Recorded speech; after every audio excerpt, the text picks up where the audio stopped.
کہتے ہیں کہ ایک اندھا بھکاری تھا جو اپنی آنکھیں چھپائے رکھتا تھا۔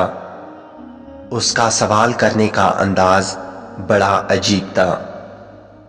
وہ لوگوں سے کہتا تھا جو مجھے کچھ دے گا اس کو ایک عجیب بات سناؤں گا، اور جو زائد دے گا اس کو ایک عجیب چیز بھی دکھاؤں گا۔ ابو اسحاق ابراہیم رحمۃ اللہ علیہ فرماتے ہیں، کسی نے اس کو کچھ دیا تو میں اس کے پاس کھڑا ہو گیا۔ اس نے اپنی آنکھیں دکھائیں۔ میں یہ دیکھ کر حیران و ششدر رہ گیا کہ اس کی آنکھوں کی جگہ 2 سوراخ تھے جس سے آر پار نظر آتا تھا۔ اب اس نے اپنی دستانے حیرت نشان سنانی شروع کی۔ میں اپنے شہر کا نامی گرامی کفن چور تھا اور لوگ مجھ سے بے حد خوف زدہ رہتے تھے۔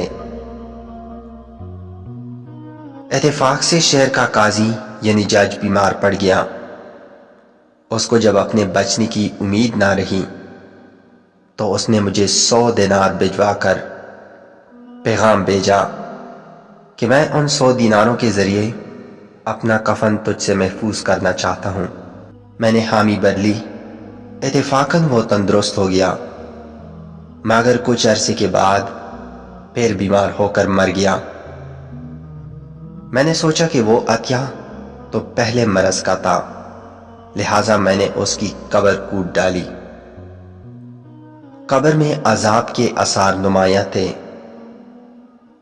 اور قاضی قبر میں بیٹھا ہوا تھا اور اس کے بال بکھرے ہوئے تھے اور آنکھیں سرخ ہو رہی تھیں۔